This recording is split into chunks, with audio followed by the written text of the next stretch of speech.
mokili lelo est surpassé était à Sodome na Gomorre. Qu'est-ce que Dieu a fait? Nzambe akiti aye kokutana na William Branham, aye kokutana na Mosakoli Branham. Alobi Branham na tinzio na mokili na mission mibale. Deux missions ya liboso kende nano ko restaurer évangile au Paul ateyaki. Parce que ba église ebele ba nyati vérité au ba apôtre bateyaki. Ba église ebele soko tamboli na ba église okomona bazala Biblia mais bazolinga vérité au batoma bateyaki te. Par exemple, les apôtres n'ont jamais enseigné qu'il y a trois dieux. La Trinité est une doctrine satanique. Par apôtre baptême que baptême est kozako pour amai kosopela mutu na mutu. C'est pas comme ça que les apôtres ont prêché. Par apôtre baptême qui dit que voilà on t'a m'appelle moi si neza kitamala. Et alors dans l'église, à comme ikolati sabasi kitamala. Balobi yango nezali voile. Oh avant kobondela, moi si so kitambala tia na moto. Bayebe ata voile on t'a m'appelle qui moi cité. Cela veut dire ba église va embrouiller vérité nyoso. Nzambe tama kuta na William Branham, alobeli Branham va restaurer la vérité. Va restaurer l'évangile que Paul a prêché, va restaurer l'évangile que Pierre a prêché. Et yango ezalaki première mission ya William Branham. Tango William Branham aye abandi nano ko restaurer toutes les vérités perdues de la Bible.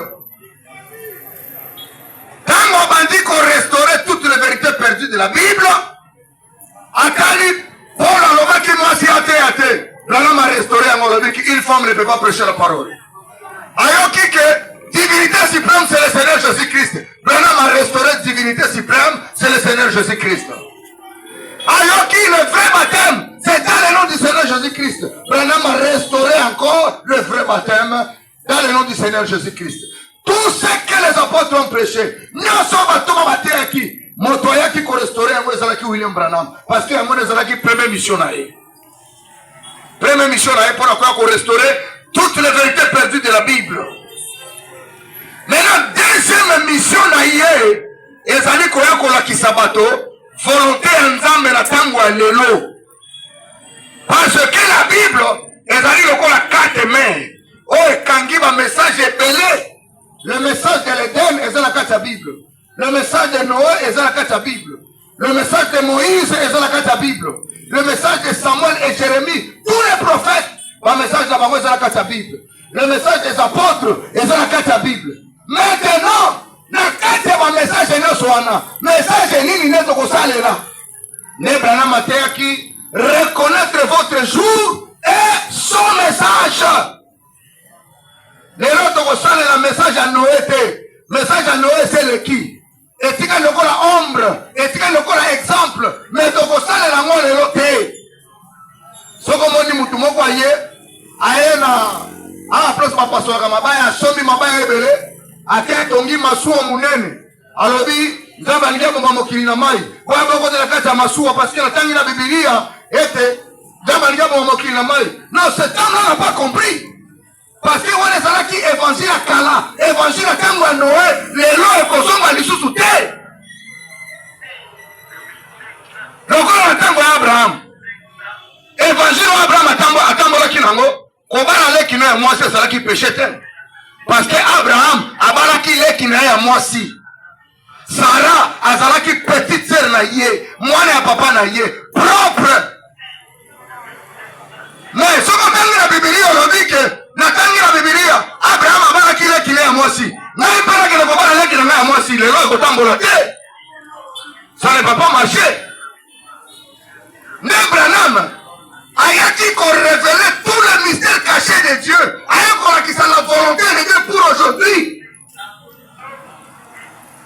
Au temps de la Bible, quand Moïse azalaki na mokili, message à Moïse et maintenant permettre batu baba la basi ebele.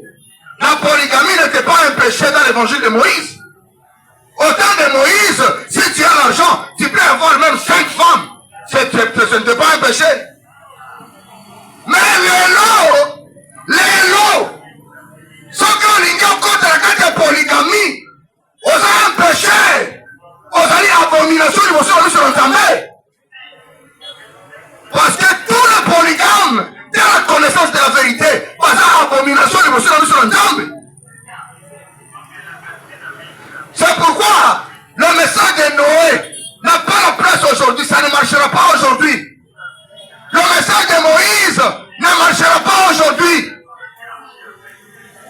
Message nyonso kala ekotambola lelo te, lelo Nzambe apesi biso pole ya sika oyo mosako libérala maye nango.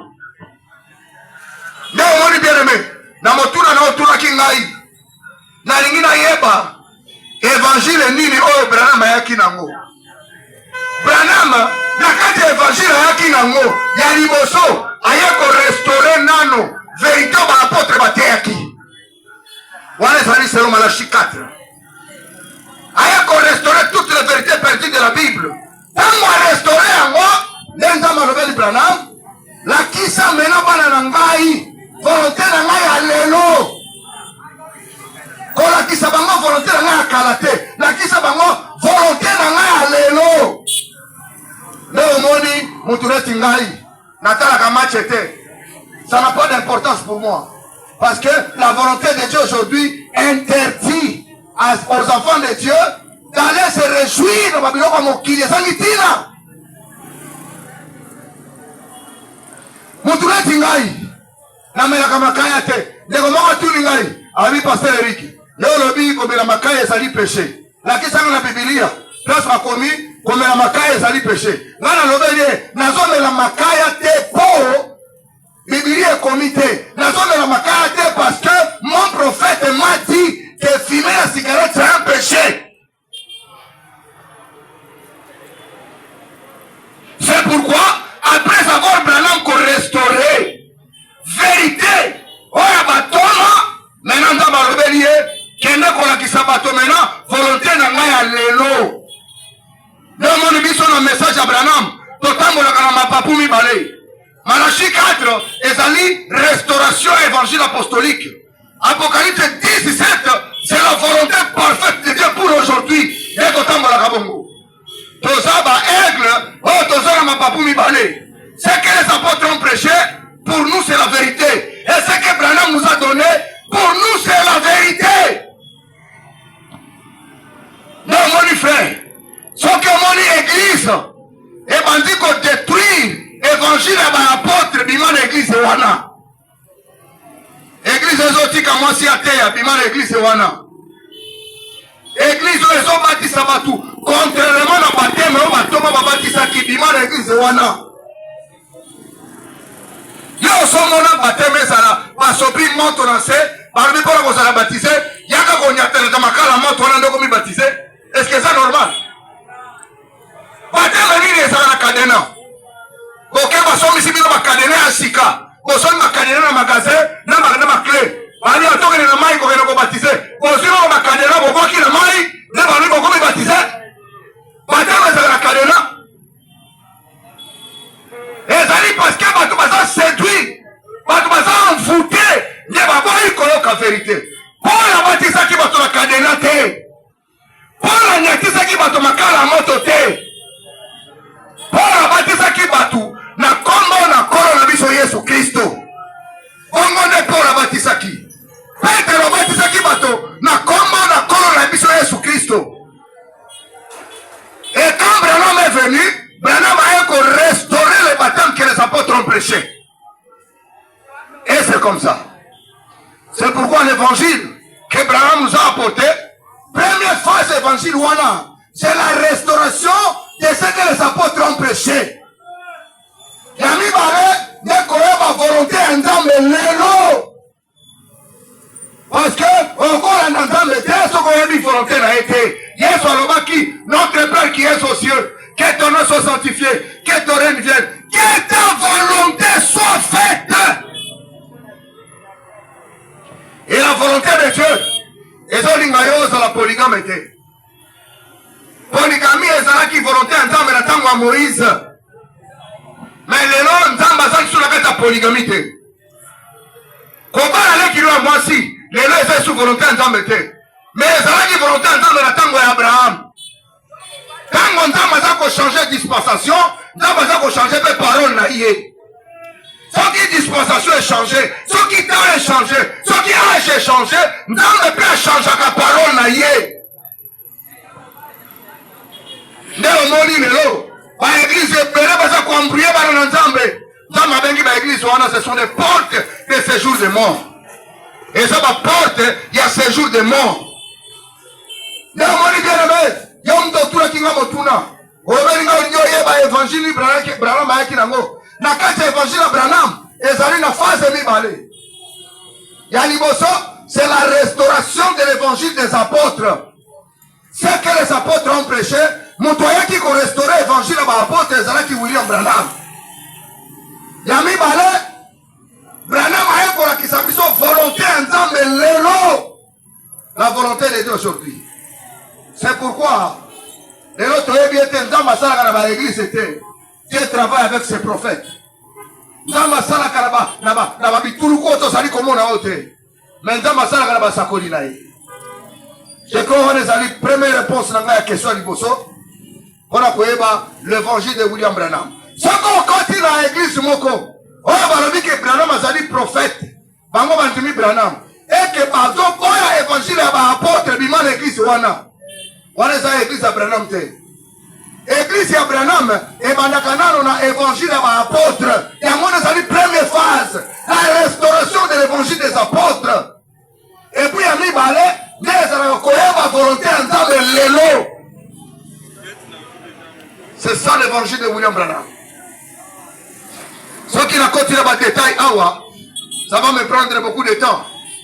Je n'ai un peu synthétiser que l'évangile que Branham nous a apporté, premièrement, c'est la restauration de l'évangile des apôtres.